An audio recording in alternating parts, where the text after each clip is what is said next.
ओम शांति। ओम शांति बाबा। आज हम अध्ययन करने जा रहे हैं परम पिता परमात्मा के अनमोल मधुर महावाक्यों को। और ये मुरली अमूल्य है, अनमोल है।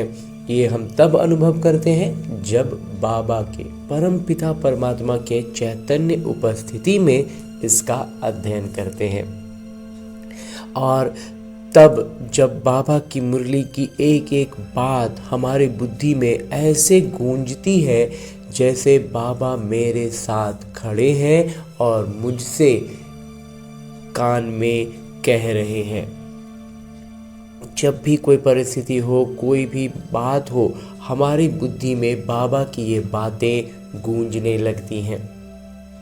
तो इतना श्रेष्ठ जब अनुभव होता है तो हमारे विकर्म विनाश होते हैं, क्योंकि हमारी प्रतिक्रियाएं बाबा की सारे गुणों से की स्मृति के साथ होता है और शक्तियों की जागृति के साथ होता है। तो विकर्म वहीं के वहीं भस्म होते हैं, विनाश होते हैं। तो ऐसा श्रेष्ठ अनुभव पाते हुए हम अपनी अवस्था में लगातार ऊपर उठ सकते हैं, ऊपर आते चले जाते हैं। और इसके लिए करना क्या होता है? बस छोटा सा एक काम है कि हमें अपने दिनचर्या में एक समय, एक स्थान निर्धारित करना है। उस स्थान पर उस समय बड़े फुर्सत से, बड़े इत्मीनान से बैठना है और ये काम प्रतिदिन करना है। कोई भी दिन न छूटे, हर दिन फुर्सत से बैठना है। एक विशेष स्थान अगर रखें, जैसे भक्ति मार्ग में हम पूजा के लिए, और समय भी इस ब्रह्मा कुमार का थोड़ा सा स्पष्टीकरण है कि समय का मतलब ये नहीं कि 7 बजे। इस ब्रह्मा कुमार का ऐसा मंथन है कि 7 बजे 8 बजे ये टाइम नहीं, बल्कि हमारे दिनचर्या में जैसे हम भक्ति में स्नान के बाद सबसे पहले पूजा करने के लिए पूजा का कमरे में जाते थे, जिनका घर में जैसा सुविधा हो उस स्थान पर चले जाना है और स्नान के बाद जाना है। अगर स्नान में आज 7:30 बज गए तो इसका मतलब ये नहीं कि समय चेंज हो गया, नहीं, स्नान के तुरंत बाद का समय इस ब्रह्मा कुमार को मंथन में लगता है सबसे उचित है। तो वैसे ही स्थान भी पूजा के लिए जो अगर स्थान बना कर रखे हो तो उसी स्थान पर बैठना है। थोड़ा पवित्र हो, साफ सुथरा हो, तो उस स्थान पर बैठकर अब अपने हाथों में मुरली लेनी है और एक एक शब्द का बड़ी गहराई से अध्ययन करना है। और जब हम इसकी गहराइयों में धीरे धीरे उतरते जाएंगे ना, तो हम बाबा के चैतन्य उपस्थिति का अनुभव पाएंगे। और ये इस ब्रह्मा कुमार का ये अनुभव रहा है और आभास रहा है। इसीलिए हम मुरली का अध्ययन बड़े फुर्सत से, इत्मीनान से बैठकर स्वयं से कम एक बार ज़रूर करना है। फिर हम YouTube पर सुनते रहे, सेंटर पर जाएं, वो सब अच्छी बातें हैं, लेकिन जब हम फुर्सत से, इत्मीनान से अकेले बैठकर खुद से जब अध्ययन करते हैं ना, तो बाबा और मैं आमने सामने बैठ बातें कर रहे हैं, ऐसा अनुभव करते हैं। तो इसके लिए और एक छोटा विधि जो हमें आत्माभिमानी स्थिति में आने के लिए करनी चाहिए, वो ये कि जब हम फुर्सत में आकर बैठ गए, मुरली हाथों में लेकर शुरू करने जा रहे हैं, तो पहले अपने इस देहभान से अलग होने का भी अभ्यास करें और अपने सूक्ष्म शरीर के साथ, यानी अपने उसी मन के को लेकर जो इस रावण की दुनिया में बहुत भटक रहा है, उसको लेकर के। क्यों भटक रहा है? क्योंकि वो इसका स्थान है ही नहीं, ये रावण की दुनिया है, तो रावण की दुनिया हमारे मन के लिए है ही नहीं, इसीलिए वो अपनी दुनिया ढूंढने के लिए इतना भटक रहा है। बिल्कुल वैसे ही जैसे एक मछली पानी के बाहर आ जाए तो बहुत छटपटाती है, इसीलिए हमारा मन इतना भटकता है। तो इसे इसके सही गंतव्य तक लेकर चलते हैं। इस शुरुआत, चूँकि ये रास्ता भूल चुका है, तो इसे हम लेकर चलते हैं अपने साथ मधुबन की धरा पर, और उसमें भी खास पांडव भवन के उसी हिस्ट्री हॉल में जहाँ मेरे बाबा ने साकार तन का, यानी इस ब्रह्मा बाबा के तन का आधार लेकर ये मुरली चलाई थी।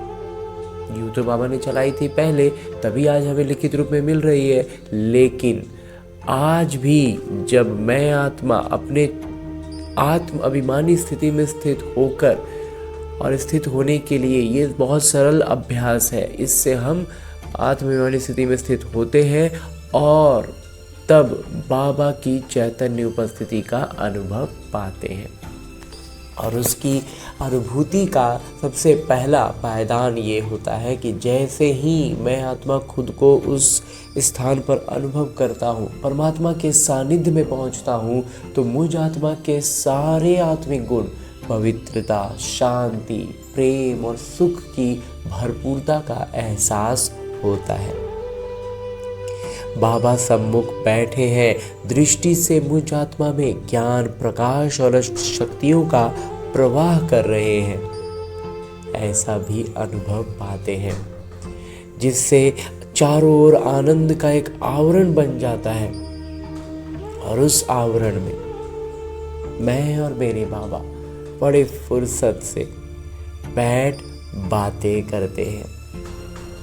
तभी तो मेरे बाबा अपने दिल की बातें इसी मुरली में निहित करके मुझसे कहते हैं, मीठे बच्चे, कदम कदम पर श्रीमत पर चलते रहो। ये ब्रह्मा की मत है या शिव बाबा की, इसमें मूंझो नहीं। ये सब में बातों में बुद्धि को उलझाने का तरीका है माया का। इसलिए श्रीमत तो जान रहे हैं, श्रीमत समझना है, श्रीमत पर चलना है। आगे प्रश्न रूप में बाबा कहते हैं कि अच्छी ब्रेन वाले बच्चे कौन सी गूढ़ बात सहज ही समझ सकते हैं। जिनका बुद्धि तेज है ना, वो एकदम सहज रूप से बहुत गूढ़ बात समझ सकते हैं। और वो बात है, बतलाते हैं मेरे बाबा उत्तर, कि ब्रह्मा बाबा समझा रहे हैं या शिव बाबा, ये बात अच्छी ब्रेन वाले सहज ही समझ लेंगे। कई तो इसमें ही मूंझ जाते हैं। बाबा कहते, बच्चे, माता पिता दोनों इकट्ठे हैं, तुम मूंझो नहीं, श्रीमत समझकर चलते रहो। ब्रह्मा की मत का रिस्पॉन्सिबल भी शिव बाबा हैं। अगर ब्रह्मा बाबा का मत रहा भी ना, बाबा ने पहले भी कहा है कि उसमें अगर कुछ लगता है कि हम ब्रह्मा बाबा का मत पर चल गए और कुछ गलत हो गया, कुछ नुकसान हो गया, कुछ भी हुआ उस तरह का, तो बाबा कहते हैं जिम्मेवार शिव बाबा लेते, गारंटी शिव बाबा लेते हैं। तो उसकी भरपाई जबरदस्त होगी। इसलिए आँख मूंद कर जिसको कहना चलना कहते हैं वो करना है। ओम शांति। रूहानी पिता बच्चों को समझा रहे हैं, तुम समझते हो हम ब्राह्मण ही रूहानी पिता को पहचानते हैं। दुनिया में कोई भी मनुष्य मात्र रूहानी पिता, जिसको गॉड फादर व परम पिता परमात्मा कहते हैं, उनको जानते ही नहीं है। जब वो रूहानी पिता आए तब ही रूहानी बच्चों को पहचान दें। वो खुद आकर पहचान देंगे ना अपनी। ये ज्ञान न सृष्टि के आदि में रहती, न सृष्टि के अंत में रहती। अभी तुमको ज्ञान मिली है। ये है सृष्टि के अंत और आदि का संगम युग। इस संगम युग को भी नहीं जानते तो बाबा को कैसे जान सकेंगे। कहते हैं, हे पतित पावन आइए, आकर पावन बनाइए। परंतु ये पता नहीं है कि पतित पावन कौन है और वो कब आएंगे। बाबा कहते हैं, मैं जो हूँ, जैसा हूँ, मुझे कोई भी नहीं जानते। बाबा को यथार्थ रीति कोई जान ही नहीं सकते। बाबा स्वयं आकर परिचय देते हैं, तब जानते हैं। जब मैं आकर पहचान दूं, तब मुझे जाने। मैं अपना और सृष्टि के आदि मध्य अंत का परिचय संगम युग पर एक ही बार आकर देता हूँ। कल्प बाद फिर से आता हूँ। तुमको जो समझाता हूँ वो फिर प्रायः लोप हो जाता है। सतयुग से लेकर कलयुग अंत तक कोई भी मनुष्य मात्र मुझ परम पिता परमात्मा को नहीं जानते हैं। न ब्रह्मा विष्णु शंकर को जानते हैं, न शिव बाबा को, और न ही ब्रह्मा विष्णु शंकर को जानते हैं। मुझे ही पुकारते हैं। पुकारते वास्तव में परम पिता को ही हैं। ब्रह्मा विष्णु शंकर थोड़े ही पुकारते हैं। मनुष्य दुखी होते हैं तब पुकारते हैं। सूक्ष्म वतन की तो बात ही नहीं। रूहानी पिता आकर अपने रूहानी बच्चों अर्थात रूहों को बैठ समझाते हैं। अच्छा, रूहानी पिता का नाम क्या है? बाबा जिसको कहा जाता है, बाबा जिनको कहते हैं वही तो है रूहानी पिता। जरूर कुछ नाम होना चाहिए, बरोबर नाम एक ही गाते हैं, शिव। नाम बाबा कहते हैं, बाबा तो ठीक है लेकिन नाम होना चाहिए, तो नाम है शिव। ये नामी ग्रामी है, परंतु मनुष्यों ने अनेक नाम रखे हैं। फिर नाम बहुत रख दिए सब अपने अपने हिसाब से। भक्ति मार्ग में अपनी ही बुद्धि से ये लिंग रूप बना दिया है। नाम फिर भी शिव है। बाबा कहते हैं नाम शिव जान रखे, लेकिन लिंग रूप भी अपने बुद्धि से बना दिए। बाबा कहते हैं मैं एक बार आता हूँ, आकर मुक्ति, जीवन मुक्ति का वर्षा देता हूँ। मनुष्य भल नाम लेते हैं मुक्ति धाम, निर्वाण धाम, परंतु जानते कुछ नहीं है। न पिता को जानते हैं न देवताओं को, ये किसी को भी पता नहीं है। बाबा भारत में आकर कैसे राजधानी स्थापन करते हैं, शास्त्रों में भी ऐसी कोई बात नहीं है। परम पिता परमात्मा कैसे आकर आदि सनातन देवी देवता धर्म की स्थापना करते हैं, ये सब शास्त्रों में है ही नहीं। ऐसे नहीं सतयुग में देवताओं को ज्ञान था जो गुम हो गया, नहीं। अगर देवताओं में भी ये ज्ञान होता तो चलता आता। इस्लामी, बौद्धि आदि जो है उन्हों का ज्ञान चलता आता है। आखिर जो बाद में धर्म स्थापन हुए उनका ज्ञान, जो भी ज्ञान से स्टार्ट किया उन्होंने, वो आज तक चला आया है। भले सब में थोड़ी तमो प्रधानता बढ़ गई है, लेकिन ज्ञान का जो बात है वो उनके मूल चीज़ों, मूल पुस्तकों में है। लेकिन देवताओं को इसका ज्ञान था ही नहीं, तो कहाँ से आएगा। ये सब जानते हैं, ये ज्ञान प्रायः लोप हो जाता है।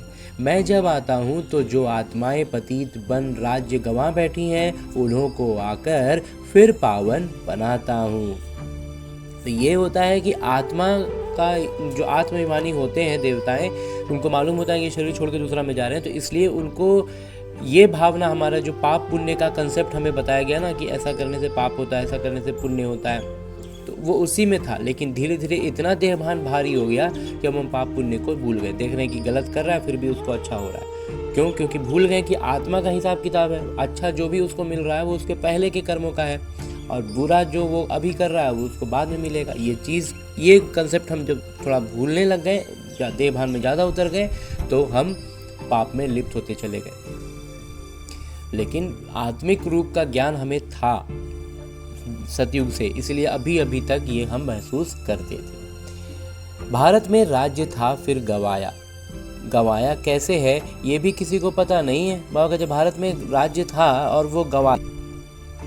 बाबा कहते कैसे गवाया ये भी किसी को पता नहीं है, वो भी किसी को पता नहीं। इसलिए बाबा कहते हैं बच्चों की कितनी तुच्छ बुद्धि बन गई है। इसलिए उसी आधार पर बाबा कहते हैं कि बुद्धि एकदम तुच्छ है।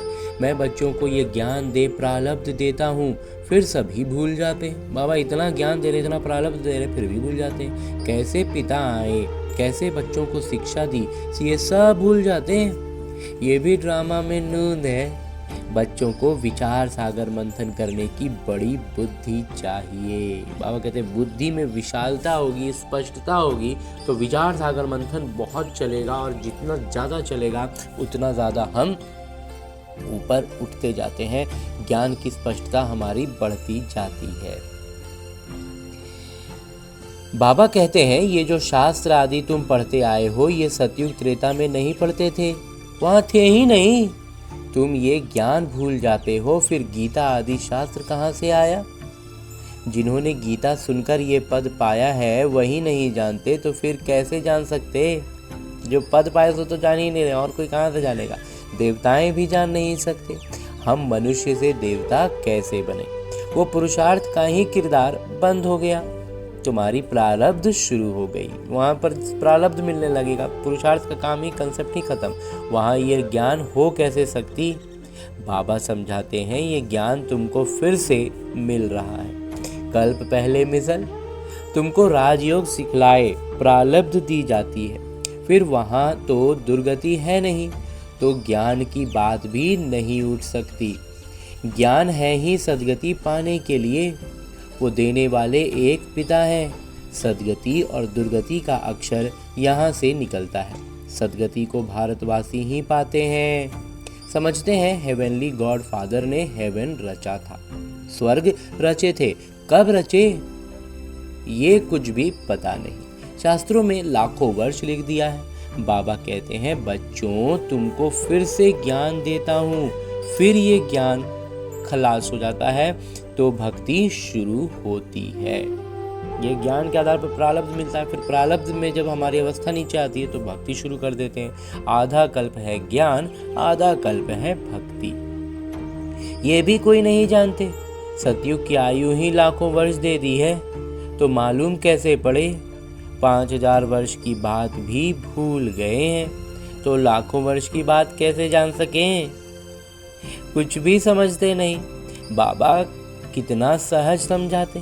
बाबा तो हमें आकर के इतना सहज रूप से हर बात समझा देते हैं। कल्प की आयु 5000 वर्ष है, युग ही 4 है, चारों को समय बराबर है, 1250 वर्ष। सबका युगों का युग जो आयु है वो कहते समय सबका एकदम पक्का निर्धारित है, एक्यूरेट है। हमारी आयु उसके हमारी अवस्था के अनुसार कम बेसी हो जाती है, इसीलिए जन्मों की संख्या बढ़ जाती है। ब्राह्मणों का ये मिड गेड युग है। बाबा कहते हैं हमारा ये जो है ना, ये मिड गेड है, बीच का है, इसका कोई अलग से गिनती नहीं है, बहुत छोटा है उन 4 युगों से। तो बाबा भिन्न भिन्न रीति से नई नई बिंदुएं सहज रीति बच्चों को समझाते रहते हैं। धारणा तुमको करनी है, मेहनत तुमको करनी है। ड्रामा अनुसार जो समझाता आया हूँ वो किरदार चला आता है। बाबा कहते हैं जो समझा रहे हैं ना वही किरदार चलेगा, जो बताने का था वही आज बता रहा हूँ। इमर्ज होता रहता है, तुम सुनते जाते हो, तुमको ही धारण करना और कराना है। मुझे तो धारण नहीं करना है, तुमको सुनाता हूँ, धारणा कराता हूँ। हमारी आत्मा में किरदार है पतितों को पावन बनाने का। जो कल्प पहले समझाया था वही निकलता रहता है। मैं पहले से जानता नहीं था कि क्या सुनाऊंगा, बल इनको 16 विचार सागर मंथन करती हो। बाबा कहते ब्रह्मा का जो आत्मा है वो विचार सागर मंथन करता हो, लेकिन शिव बाबा थोड़ी विचार सागर मंथन करेंगे। ये विचार सागर मंथन कर सुनाते हैं या बाबा सुनाते हैं, ये बड़ी गूढ़ बातें हैं। बाबा कहते हैं कौन सी बात ब्रह्मा बाबा अपने विचार सागर मंथन से अपने अनुभव से कहते। अनुभव की बात तो तुरंत समझ सकते हैं कि अनुभव बतला रहे हैं तो ब्रह्मा बाबा बतला रहे हैं, लेकिन जो विचार सागर मंथन करके जो हम भी जैसे कुछ बिंदुएं निकाल कर लाते हैं तो कैसे, तो हमें तो खुद कर रहे हैं तो पता होता है, लेकिन जब ब्रह्मा बाबा कर करके सुनाएंगे तो पता नहीं चलेगा कि शिव बाबा है या ब्रह्मा बाबा का विचार सागर मंथन है। इनमें ब्रेन बड़ी अच्छी चाहिए, लेकिन तभी भी जो सूक्ष्म बुद्धि होंगे ना उनको समझ में आ जाएगा कि ये शिव बाबा कह रहे हैं या ब्रह्मा बाबा का विचार सागर मंथन का मोती है। जो सेवा में तत्पर होंगे उनका ही विचार सागर मंथन चलता होगा, तो जिनका विचार सागर मंथन चलेगा ना उनको परख हो जाएगी कि ये विचार सागर मंथन का मोती है। वास्तव में कन्याएं बंधन मुक्त होती हैं, वो इस रूहानी पढ़ाई में लग जाएं, बंधन तो कोई है नहीं। कुमारियां अच्छा उठा सकती हैं, उनको है ही पढ़ना और पढ़ाना, उनको कमाई करने की दरकार नहीं है, उनको लौकिक कमाने का जरूरत तो है नहीं। कुमारी अगर अच्छी रीति से ये ज्ञान समझ जाए तो सबसे अच्छी हैं, सेंसिबल होंगी तो बस इस रूहानी कमाई में लग जाएंगी। कई तो शौक से लौकिक पढ़ाई पढ़ती ही रहती हैं, समझाया जाता है इसमें कोई फ़ायदा नहीं। किसी को लगता है कि भाई लौकिक रीति का पढ़ाई भी तो पढ़ना होगा ना, क्यों पढ़ना, कोई मतलब ही नहीं है।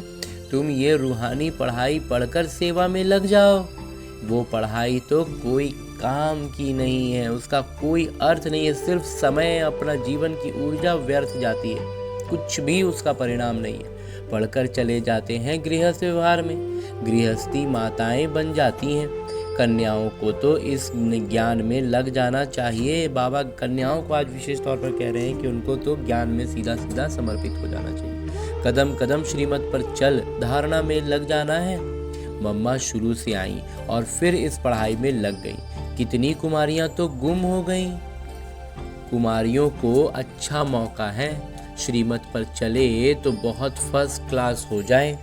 वो श्रीमत है, वह ब्रह्मा की मत है, इसमें ही मूंझ पड़ते हैं। फिर भी ये बाबा का रथ है ना, तो इनसे कुछ भूल हो जाए, तुम श्रीमत पर चलते रहेंगे तो वो आप ही ठीक कर देंगे। बाबा कहते अगर ब्रह्मा से कुछ भूल हो भी गया ना तो है बाबा का रथ ना, तो उसकी गारंटी बाबा लेते हैं। बाबा कहते हैं वो आप ही ठीक कर देंगे। श्रीमत मिलेगी भी इन द्वारा। सदैव समझना चाहिए, श्रीमत मिलती है फिर कुछ भी हो, रिस्पॉन्सिबल खुद है। खुद बाबा ने कहा है ना, हमको ब्रह्मा बाबा ने कहा ना, अब बाबा का, शिव बाबा की जिम्मेवारी जो होगा देख बाबा कर देंगे। इनसे कुछ हो जाता है, बाबा कहते हैं मैं रिस्पॉन्सिबल हूँ, मैं हूँ ना जिम्मेवार, तुम चिंता क्यों करते हो। ड्रामा में ये राज नूंदा हुआ है, इनको भी सुधार सकते हैं। फिर भी बाबा है ना, है तो वो पिता ना, माता पिता दोनों इकट्ठे हैं तो मूंझ पड़ते हैं। पता नहीं शिव बाबा कहते हैं वह ब्रह्मा बाबा कहते हैं। अगर समझें शिव बाबा ही मत देते हैं तो कभी भी हिले नहीं। अगर शिव बाबा का मानकर चलेंगे तो हिलने की ज़रूरत ही नहीं पड़ेगी। शिव बाबा जो समझाते हैं सो सही ही है। तुम कहते हो बाबा आप ही हमारे पिता, शिक्षक, गुरु हो, तो श्रीमत पर चलना चाहिए ना। जो कहें उस पर चलो। हमेशा समझो शिव बाबा कहते हैं वो है कल्याणकारी, इनकी रिस्पॉन्सिबिलिटी भी उन पर है। बाबा कहते हैं ब्रह्मा बाबा की जिम्मेवारी भी उन्हीं पर है। तो अगर उनसे कुछ हो भी रहा है ना, कुछ गलत हो भी रहा है तो चिंता नहीं करना, वो शिव बाबा ठीक कर देंगे। उनका रथ है ना, शिव बाबा का रथ है ना, इसलिए चिंता बिल्कुल नहीं करनी है। मूंझते क्यों? पता नहीं ये ब्रह्मा की राय है या शिव बाबा की। तुम क्यों नहीं समझते हो? शिव बाबा ही समझाते हैं। हमको बस यही मान के चलना है। मान के क्या चलना, हमें बस यही समझना ही है कि शिव बाबा ही समझाते हैं। श्रीमत जो कहे सो करते रहो। दूसरों की मत पर तुम आते ही क्यों हो? ये माया का तरीका है हमें इस तरह से उलझाने का, इसलिए वो कहते हैं इसमें उलझो नहीं। श्रीमत पर चलने से कभी झुटका नहीं आएगा, परंतु चल नहीं सकते, मूंझ पड़ते हैं। बाबा कहते हैं तुम श्रीमत पर निश्चय रखो तो मैं रिस्पॉन्सिबल हूँ। तुम श्रीमत पर एकदम निश्चय, जितना निश्चय बाबा पे उतना ही श्रीमत पर भी निश्चय। तुम निश्चय ही नहीं रखते हो तो फिर मैं रिस्पॉन्सिबल नहीं। बाबा कहते हैं अगर निश्चय ही नहीं है ना तो फिर जिम्मेवारी बाबा की नहीं है।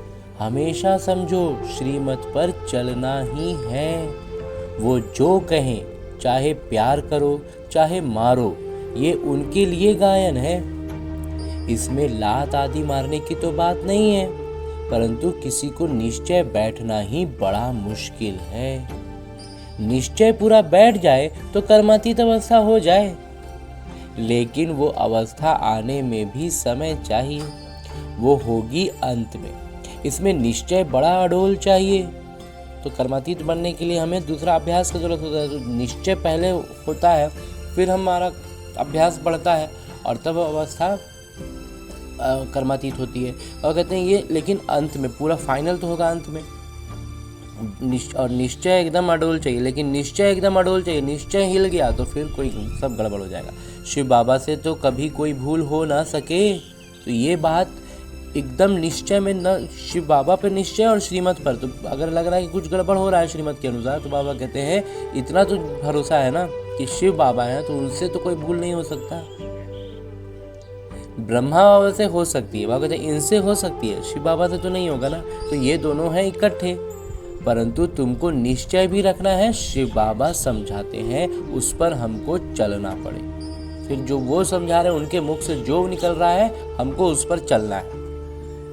सही गलत के बारे में सोचे नहीं। वास्तव में क्या है, किरदार है ना, किरदार की कोई परिस्थिति है तो परिस्थिति में शिव बाबा की श्रीमत पर ही मुझे चलना है। फिर आगे पीछे ऐसे भी सोचने की ज़रूरत नहीं है इतना डिटेल में। तो कहते हैं बस हम यही होता है कि हम उलझते हैं कि गड़बड़ हो जाएगा, कैसे होगा, नहीं हो पाएगा। और कहते हैं शिव बाबा पे निश्चय है ना तो कर दो ना।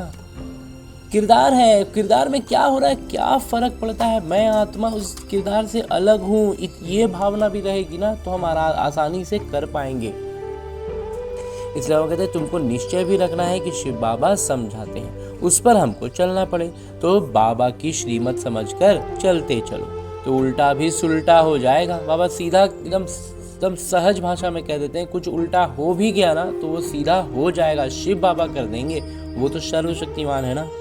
कहीं मिसअंडरस्टैंडिंग भी हो जाती है और कई बार क्या होता है, समझने का भूल हो जाता है। बात वही था, हम भी वही समझ रहे, वो भी समझ रहे, लेकिन आपस में मिसअंडरस्टैंडिंग हो जाती है। तो आप कहते हैं इसलिए तुम अपना काम करते चलो श्रीमत पर। शिव बाबा और ब्रह्मा बाबा की मुरली को भी बड़ा अच्छा रीति समझना है। और कहते हैं मुरली जो है ना उसको भी बहुत अच्छे से समझना है, एकदम डिटेल में। इसीलिए इस ब्रह्मा कुमार का मंथन रहा है, अनुभव रहा है कि जब हम फुर्सत से बैठकर एक एक शब्द को एकदम अध्ययन करते हैं ना तो बात एकदम स्पष्ट समझ में आती है। बाबा कहते हैं ब्रह्मा बाबा की मुरली को भी बड़ा अच्छा रीति समझना है। शिव बाबा और ब्रह्मा बाबा माता पिता दोनों इकट्ठे होते हैं, तो बाबा ने कहा वो इसने कहा, जो ब्रह्मा बाबा ने कहा वो ब्रह्मा बाबा ने कहा। ऐसे नहीं कि ब्रह्मा बोलते ही नहीं है, ऐसा थोड़ी है कि ब्रह्मा बाबा एकदम मौन रहते, नहीं, ब्रह्मा बाबा भी बीच बीच में बोलते हैं, शिव बाबा भी बोलते हैं, परंतु बाबा ने समझाया है, अच्छा समझो ये ब्रह्मा कुछ नहीं जानते। बाबा कहते हैं ये हमें मान के चलना कि ब्रह्मा बाबा कुछ नहीं जानते, शिव जो कह रहे हैं शिव बाबा कह रहे हैं, तो शिव बाबा ही सब कुछ सुनाते हैं। शिव बाबा के रथ को स्नान कराता हूँ, शिव बाबा के भंडारे को सेवा करता हूँ, ये याद रहे तो भी बहुत अच्छा है। शिव बाबा की याद में रहते कुछ भी करे तो बहुतों से तीखे जा सकते हैं। मुख्य बात है ही शिव बाबा के याद की, अल्फ और बे, बाकी है डिटेल। फिर एक अल्लाह है और एक उनकी बादशाही है, उसके अलावा जो है सब उसका विस्तार है। तो मूल बात तो यही याद रखनी है ना। बाबा जो समझाते हैं उस पर ध्यान देना है। बाबा ही पतित पावन ज्ञान के सागर है ना, वहीं पतित शूद्रों को आकर ब्राह्मण बनाते हैं, ब्राह्मणों को ही पावन बनाते हैं, शूद्रों को पावन नहीं बनाते। ये सब बातें कोई भागवत आदि में नहीं है, थोड़े थोड़े अक्षर हैं, थोड़ा थोड़ा आटे में नमक जैसा। मनुष्यों को तो ये पता भी नहीं है कि राधे कृष्ण ही लक्ष्मी नारायण हैं, मूंझ जाते हैं। देवताएं तो हैं ही सूर्यवंशी चंद्रवंशी, लक्ष्मी नारायण का साम्राज्य, सीताराम का साम्राज्य। बाबा कहते हैं भारतवासी मीठे बच्चों याद करो, ये सारी बातें याद करो ना। लाखों वर्ष की तो बात है नहीं, कल की ही बात है। तुमको राज्य दिया था, इतना अधिकार अकिचार अथाह धन दौलत दिया, बाबा ने सारे विश्व का तुमको मालिक बनाया और कोई खंड नहीं थे, फिर तुमको क्या हुआ? विद्वान आचार्य पंडित कोई भी इन बातों को नहीं जानते कि हुआ क्या। कलाएं कम हुई, हमारी आत्मा की स्थिति कम हुई और हमारा आपस में जो शीरखंड था वो अलग अलग होने लग गया और बस वहीं से शुरुआत होती है। बाबा ही कहते हैं अरे भारतवासियों तुमको राज्य भाग्य दिया था ना। तुम भी कहेंगे शिव बाबा कहते हैं इतना तुमको धन दिया फिर तुमने कहाँ गंवा दिया। बाबा का वर्षा कितना जबरदस्त है। बाबा ही पूछते हैं ना, वह बाबा चले जाते हैं तो मित्र संबंधी पूछते हैं बाबा ने तुमको इतने पैसे दिए सब कहाँ गंवाए। ये तो बेहद के पिता हैं। बाबा कहते हैं जो सारा धन संपत्ति वो गया कहाँ। इस ब्रह्मा कुमार को अभी तक मंथन से लगता है जो आपस में हम जो एक दूसरे से मतभेद आना शुरू हुआ और उसमें एक दूसरे से शत्रुता की जो शुरुआत कहें और उसी शत्रुता में हमारा सारा धन झोंक दिया गया, झोंक खत्म होता चला गया। आज भी जो हम सुनते हैं ना डिवाइड एंड रूल, तो हम आपस में और ज़्यादा बंटते जा रहे, बढ़ते गए और उसी बंटने में आपस में फिर लड़ने में सारा पैसा संपत्ति खत्म करते गए और दूसरा एक दूसरे से जो दूर हो रहे हैं तो नुकसान उसमें भी हो रहा है। तो लगातार इसीलिए धन संपत्ति हमारी इतनी घट गई कि हम एकदम से कंगाल हो गए। फिर भी बट ही रहे हैं, आज भी एक के दूसरे से एकदम नहीं बन रहा। तो कहते हैं ये तो बेहद के पिता हैं। बाबा ने कौड़ी से हीरे जैसा बनाया, तो बाबा एकदम इतना जब हालत बुरा होता है तो आते हैं और हमें हीरा फिर से बनाते हैं। इतना राज्य दिया फिर पैसा कहाँ गया, तुम क्या जवाब देंगे। किसी को भी समझ में नहीं आता है। तुम समझते हो, बाबा पूछते ठीक है इतने कंगाल कैसे बने हो। पहले सब कुछ सतो प्रधान था, फिर कला कम होती गई तो सब कुछ कम होता गया। सतयुग में तो सतो प्रधान थे, लक्ष्मी नारायण का राज्य था। राधे कृष्ण से लक्ष्मी नारायण का नाम ज़्यादा है, ज़्यादा नाम लक्ष्मी नारायण का है। उन्हों की कोई ग्लानी नहीं लिखी है। बाबा कहते हैं शिव बाबा की ग्लानी है और भी सबकी ग्लानी करते हैं, लेकिन लक्ष्मी नारायण की कोई ग्लानी नहीं है और सबके लिए निंदा लिखी है। लक्ष्मी नारायण के राज्य में कोई दैत्य आदि नहीं बताते हैं। तो ये बातें समझने की हैं। बाबा ज्ञान धन से झोली भर रहे हैं। बाबा कहते हैं बच्चे इस माया से खबरदार हो। अच्छा, मीठे मीठे सिगिलते बच्चों प्रति माता पिता बाबा का याद प्यार और आशीर्वाद। रूहानी बाबा की रूहानी बच्चों को नमस्ते। हम रूहानी बच्चों की ओर से रूहानी माता पिता को याद प्यार और प्रणाम। धन्यवाद बाबा, धन्यवाद। मुरली के लिए भी धन्यवाद और इस अनूठे अलौकिक ब्राह्मण जीवन के लिए भी बहुत बहुत बहुत धन्यवाद बाबा, बहुत धन्यवाद। आगे आज की मुरली से लिए गए वो प्रमुख बिंदु हैं जिन्हें हमें अपने ब्राह्मण जीवन में धारण करने हैं। और ब्राह्मण सो फरिश्ता, फरिश्ता सो देवता बनना है। उसके लिए जो सबसे पहली बिंदु है वो है सेंसिबल बन, सच्ची सेवा में लग जाना है, समझदार बनना है और सच्ची सेवा में लगना है। जवाबदार एक बाबा है, इसलिए श्रीमत में संशय नहीं उठाना है, निश्चय में अड़ोल रहना है, तब रिस्पॉन्सिबल बाबा कहते हैं मैं हूँ। अगर निश्चय में कमी आ गई तो फिर बाबा जिम्मेवार नहीं है। दूसरा है विचार सागर मंथन कर, बाबा की हर समझानी पर ध्यान देना है। बाबा जो बात समझाते हैं ना उसमें एकदम विचार सागर मंथन करके उसको समझना है और उसी पर अमल करना है। स्वयं ज्ञान को धारण कर दूसरों को सुनाना है, खुद में धारण भी करना है और फिर दूसरों को सुनाना है। आगे मेरे बाबा वरदान दे रहे हैं। वरदान देते हुए मेरे बाबा कहते हैं अपने अनादि आदि रियल रूप को रियलाइज करने वाले संपूर्ण पवित्र भव।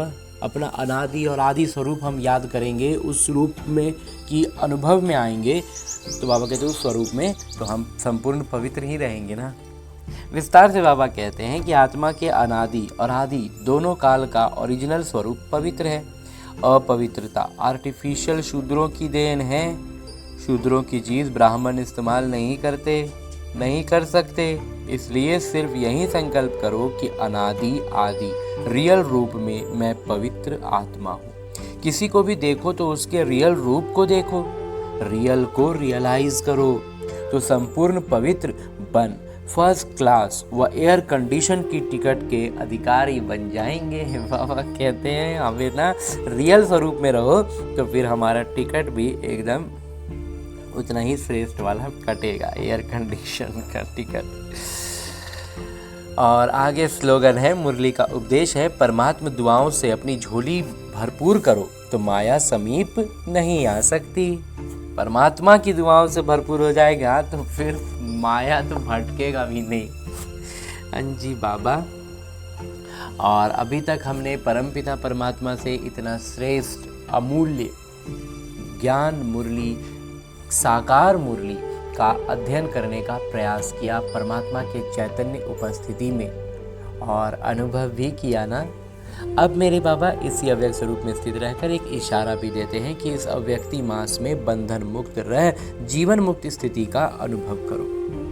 और ऐसा करने के लिए बाबा भिन्न भिन्न आयामों से इसकी स्पष्टता को बढ़ाते हुए में आज के लिए जो इशारा दे रहे हैं वो है मेजॉरिटी बच्चों ने, यानी ज़्यादातर बच्चों ने अभी लोहे की जंजीरें तो काट ली हैं लेकिन बहुत महीन और रोयाल धागे अभी भी बंधे हुए हैं। मोटा मोटा जंजीर हमने काट लिया लेकिन बाबा कहते हैं कि महीन महीन सूक्ष्म सूक्ष्म बहुत सारी डोर हमें बांधे हुए हैं, हमें उलझाए हुए हैं, उनको अभी काटना है। कई पर्सनैलिटी फील करने वाले हैं, स्वयं में अच्छाइयाँ हैं नहीं, लेकिन महसूस ऐसे होती है कि हम बहुत अच्छे हैं, हम बहुत आगे बढ़ रहे हैं। ये जीवन बंध के धागे मेजॉरिटी में है। तो माता पिता अब इन धागों से भी मुक्त, जीवन मुक्त देखना चाहते हैं। बाबा कहते हैं है कुछ नहीं, अभी भी क्या अपना पर्सनालिटी फील करते हैं कि हम बहुत अच्छे हैं, हम बहुत आगे बढ़ रहे हैं, खुद में यही महसूस कर रहे हैं, मियाँ मिट्ठू बन रहे हैं। बाबा कहते हैं ये भी क्या है, जीवन बंध का धागा है और ये ज़्यादातर बच्चों में है। तो माता पिता इन धागों से भी मुक्त, हमें जीवन मुक्त देखना चाहते हैं। हाँ जी बाबा। और अब हमने परम पिता परमात्मा का इतना श्रेष्ठ ज्ञान मुरली को उनकी चैतन्य उपस्थिति में अध्ययन किया, उनसे वरदान प्राप्त किया। इशारे अव्यक्त रूप में स्थित होकर बाबा ने जो इशारा दिया उसे भी जान लिया। अब हमें करना क्या है, हमें अपने इस लक्ष्य को याद रखना है कि हमें लक्ष्मी नारायण बनना है, विश्व महाराजा बनना है। तो करना क्या है, इन सारी ज्ञान की बातों को वास्तविक जीवन में अपनाना है। और ये वास्तविक जीवन भी कहना एक तरह से गलत होगा, क्योंकि ये जो मेरा लौकिक जीवन है ये बस और बस मेरे अभ्यास के लिए है। उसका एक अभ्यास पुस्तिका है जिसमें आने वाली हर परिस्थिति मेरे लिए एक प्रश्न है, और उस प्रश्न का मैं कितना आत्माभिमानी स्थिति में रहकर उत्तर देता हूँ, उस पर अपनी प्रतिक्रिया देता हूँ, वही निर्धारित कर रहा है कि मैं अपने लक्ष्य के कितने करीब पहुँच रहा हूँ।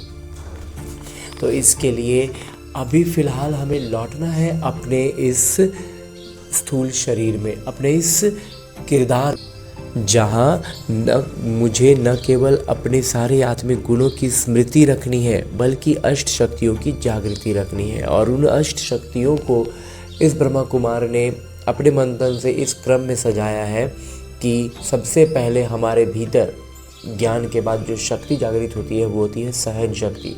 जब हम ज्ञान की महीन बातों को नहीं समझ पाते हैं, कुछ स्पष्ट नहीं हो पाता है, या जहाँ पर भी जिस भी परिस्थिति में हम स्पष्टता में थोड़ा भी उलझते हैं, तो अगर लेकिन निश्चय पूरा होता है तो हम सहन शक्ति की जागृति के साथ हर परिस्थिति को पार कर पाते हैं। उसके बाद जो जागृत होती है वो होती है परखने की शक्ति, और उसी के साथ साथ निर्णय करने की शक्ति।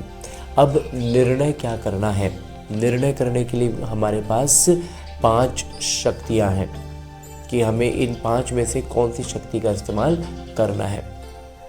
तो इसमें सबसे पहला इस ब्रह्मा कुमार को लगता है कि है समेटने की शक्ति। समेटने की शक्ति का अर्थ है, इस ब्रह्मा कुमार का मंथन रहा है कि सबसे पहले जो आती है वो है समेटने की शक्ति। समेटना क्या है, अपने उन पुराने संस्कारों को जो रावण के प्रभाव में बने हैं। दूसरा है समाने की शक्ति, वही सारी संस्कार जो अन्य आत्माओं में, संबंध संपर्क की आत्माओं में रावण के प्रभाव में पनपे हैं, विकसित हुए हैं और वो उनसे घिरे हुए हैं, तो उनको उस नज़र से हम देख पाएँ, इसके लिए हमें शक्ति जो चाहिए वो है समाने की शक्ति। तो उनके रावण के प्रभाव में बने संस्कारों को समाने की शक्ति। उसके बाद जो आती है वो है संकीर्णता की शक्ति। संकीर्णता की शक्ति का अभिप्राय इस ब्रह्मा कुमार के मंथन के अनुसार है कि जहाँ पर हमारा हस्तक्षेप का या फिर हमारे इन्वॉल्व होने का, हमारे उससे जुड़ने का कोई अर्थ नहीं है, हमारे लिए वो व्यर्थ है, तो वैसे में अपने आप को उसमें जोड़कर हम खामोखा में कहीं उलझ ना रहे हो, इसके लिए भी, इसका स्पष्टीकरण के लिए भी हमें शक्ति चाहिए कि जहाँ ज़रूरत, मतलब संकीर्णता के साथ, मतलब जिसको कहते हैं कि आराम से हम निकल सकते हैं और हम झूठ मूठ में फंस रहे हैं, वो काम ना करके, तो इसके लिए भी शक्ति चाहिए। तो वही है संकीर्णता की शक्ति। उसके बाद जो है वो है सामना करने की शक्ति। तो ये भी हमें परखना होगा ना कि हम यहाँ से एकदम, मतलब बिना किसी जुड़ाव के एकदम सीधे निकल सकते हैं या फिर हम निकल नहीं सकते, तो हमें उसका सामना करना ही है। तो हम उस परिस्थिति का, उन बातों का अच्छे से सामना कर पाएँ, उसके लिए भी हमें जो शक्ति चाहिए वही है सामना करने की शक्ति। और उसके बाद जो एक शक्ति है उसका नाम है सहयोग की शक्ति।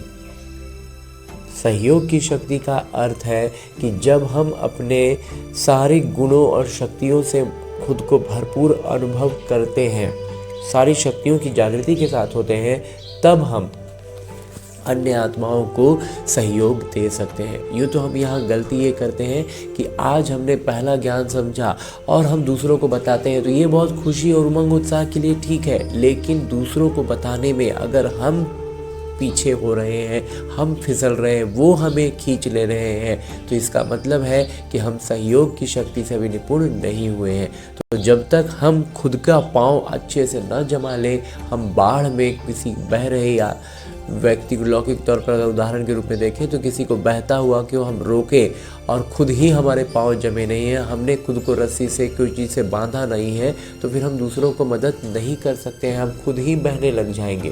तो इसलिए हमें इस बात का स्मृति रखनी है, इस शक्ति को भी समझना है। तो इस तरह की अष्ट शक्तियों की जागृति के साथ सारे सातों आत्मिक गुणों को स्मृति में रखते हुए सारी प्रतिक्रियाएं हमारे इसी अनुसार हो, ऐसा अभ्यास करने के लिए लौटते हैं अपने इस किरदार में, अपने स्थूल शरीर में। अच्छा, ओम शांति।